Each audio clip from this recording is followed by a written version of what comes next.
हिसाब अब शुरू होने वाला है। अल्लाह जानते हैं कि कौन कितना इंतजार कर सकता है। दुनिया में लोग आदेश और समय का पालन नहीं करते थे। वे नमाज में देर करते थे और तौबा को पीछे छोड़ देते थे। धीरे, भयभीत स्वर। आज उस इंतजार का समय आया। एक भयानक आवाज दूर से आई, जैसे 1000 आग के पहाड़ फट रहे हों। धरती कांप उठी। शब्द उनके कानों तक पहुंचे, लेकिन कोई लाभ नहीं। तेज, भयभीत स्वर। प्रत्येक सींग में 70,000 फरिश्ते लाए गए। जहन्नम जीवंत दानव की तरह था। क्रोध और भूख से भरे इंसान दौड़ते रहे, लेकिन भागने की कोई जगह नहीं।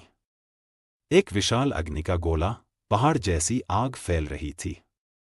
ध्वनि में डर और रहस्य। कुछ सेकंड में आग इंसानों तक पहुंची। वे पागल हो गए, दौड़ने लगे। कहीं भी सुरक्षित नहीं थे। अग्नि थम नहीं रही थी, और हर तरफ सिर्फ प्रदावा, प्रदावा, प्रदावा। धीरे, करुणामय स्वर। बर्फ की ठंड ने कुछ इंसानों को जाम कर दिया। हजारों इंसान एक ही मूर्ति में जम गए, लेकिन आग नहीं थमी। फिर जिब्राइल अलैहिस्सलाम ने बताया, यह केवल उनकी आंखों के आंसू थे, जो अल्लाह की रहमत से आग को बुझा रहे थे। धीरे, राहत और उत्साह का स्वर।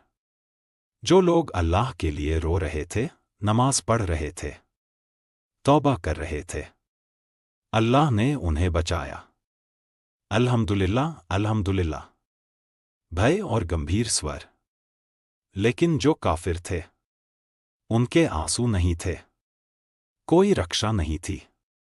अल्लाह के सामने उनके कर्मों की किताब लाई गई। तेज, डरावना स्वर।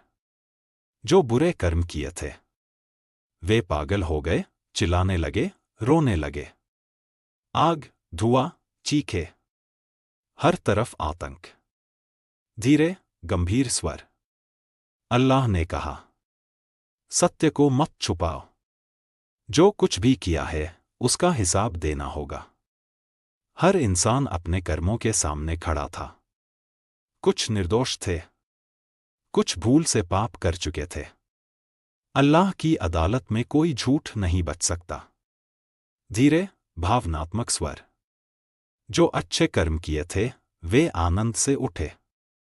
जो बुरे कर्म किए थे, वे भय से कांपते रहे। कुछ रोए, कुछ चिल्लाए, कुछ पागल हो गए। धीरे, करुणामय, हल्का राहत का स्वर।